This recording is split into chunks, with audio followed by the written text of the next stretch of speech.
জয় সনাতনের জয়, জয় সনাতনের জয়।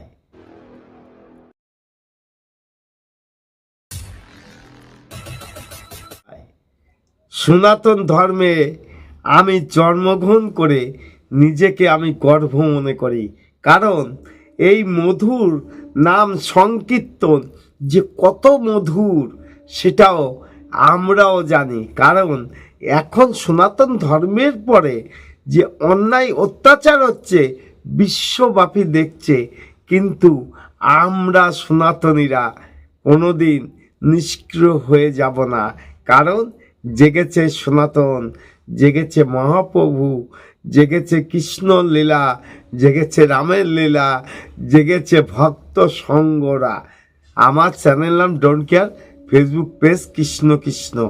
আজকে যে বিষয় নিয়ে আমি কথা বলবো, পূর্ব বাংলায় এবং পূর্ব পাকিস্তান যখন ছিল তখনও যে অত্যাচার অনাচার হয়েছে তার চেয়ে অধিক অত্যাচার অনাচার বর্তমানে হচ্ছে। কিন্তু আমরা যে সনাতন ধর্মে মানুষ এবং সনাতন ধর্মে যারা বিশ্বাসী, তাদের অত্যাচার এত এত পরিমাণ হয়েছে, সমস্ত বাধা বিঘ্ন ছেড়ে এই ভারতবর্ষে আশ্রয় নেওয়ার জন্য হাজার হাজার সনাতনীরা এসছে। কারণ জীবনটা তো বাঁচাতে হবে।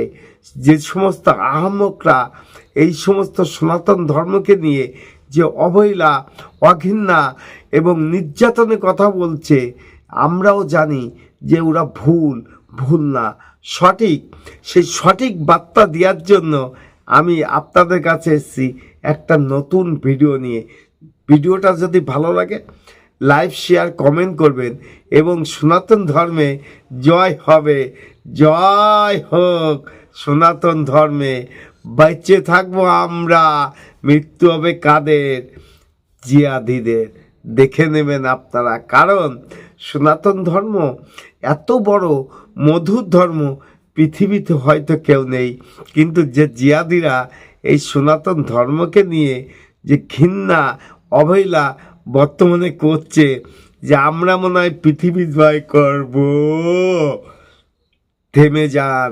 এই পর্যন্ত জীবনটাকে ভালোবাসা শেখেন। হুমকি দিচ্ছি না, ধর্মর নিয়ে কথা বলছি।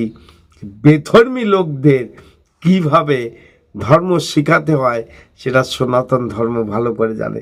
চলেন কথা না বাড়িয়ে দেখা যাক ভিডিওটা, যে এরা কত অত্যাচার অনাচারের মধ্যেই দেশ ছেড়ে বিদেশে এসছে। চলেন শুরু করা যাক। বাংলাদেশ জুড়ে বিদ্বেষের বিষবৃক্ষ একেবারে ডালপালা মেরিয়ে ছড়িয়ে ছিটিয়ে রয়েছে। আর কেন এই কথা বলছি? কারণ যেভাবে শুধুমাত্র হিন্দুদের ওপর, সংখ্যালঘুদের ওপর অত্যাচার হচ্ছে তা নয়, তার পাশাপাশি একের পর এক মন্দির ভাঙচুর করা হচ্ছে। এবং এর পাশাপাশি আপনাদের সামনে রাখবো যেভাবে মানুষ বাংলাদেশ থেকে প্রাণ ভয়ে পালিয়ে আসছেন। তারা বারবার একটা কথাই বলছেন, মরতে হলে ভারতেই মরবো, জেল হলে ভারতেই থাকবো। একেবারে আশ্রয় চেয়ে কাতর আবেদন হিন্দু পরিবারের। বাংলাদেশে মৌলবাদীদের অত্যাচারে তারা আতঙ্কিত, উদ্বিগ্ন, প্রাণ ভয়ে পালাচ্ছেন তারা। কমলপুর থেকে আসছে আর কিছু একটা গাড়ি পাইছি, গাড়ি ভাইয়া রেল ট্রেন পাইছি, আম্পার পাইছি, আম্পারের থেকে যেমন শিলচরকে বাসা বাড়াবাড়া থাকবো এই উদ্দেশ্য নিয়ে আসছি আমরা। মানে মূলত আপনারা ভারতে থাকবে লেগেছে? ভারত থাকবো লেগেছে, আমরা যাইতাম না, আমরা জায়গা দেবো লাগবো, মানলেও যেতাম না, কেনা লইতাম না, কাল লইতাম না, যাই খুশি তা করুন, আমরা লইতাম না। আপনার যে বিটা মাটি রয়ে গেছে এখানে, মিলা মাটি আধা বাংলা বিচ রয়েছে, এটা বাড়ি না বেচতাম, কেউ কিনে না, আমরা জমিটা মা কেউ কিনে না। আপনারা শুনলেন বাংলাদেশে মৌলবাদীদের হাত থেকে বাঁচতে কিভাবে তারা বাংলাদেশ ছেড়েছেন, প্রাণ ভয়ে তারা ভারতে আশ্রয় নিতে চাইছেন। তাদের সেই কাতর আবেদন আপনাদের সামনে রাখলাম। এবং প্রথমেই যে কথা বলছিলাম, যে রাতভর জঙ্গলে লুকিয়ে ভারতে আশ্রয় নেওয়ার মরিয়া চেষ্টা করেন তারা। ত্রিপুরার আমবাসা স্টেশন থেকে 10 জনকে থানায় নিয়ে আসে পুলিশ। সপরিবারে সীমান্ত পেরিয়ে ভারতে ঢোকার চেষ্টা করে হিন্দু পরিবার। এবং তারা বলছেন, জেল হলে ভারতেই থাকবো, মরতে হলে ভারতেই মরবো, বাংলাদেশে নয়। এই ভিডিওটা দেখার পরে যে সনাতন ভাইরা আছে, তাদের বিবেক, তাদের মন এত খারাপ হয়ে গেছে। এবং আমরা যে ভারতবাসী সনাতন ধর্ম নিয়ে যারা ভালোবেসে আছি এবং ভালো থাকার চেষ্টা করছি, সত্যিকার ভেবে দেখুন তো এরা কত বড় মানে বেঈমান আর কত বড় নমক হারাম যে সারা রাত জঙ্গলে বাগানে পালিয়েও পুলিশের হাতে ধরা পড়ল। তারপর তাদের কথা কি হলো যে আমরা যদি জেলখানাও থাকি বাংলাদেশে যাব না।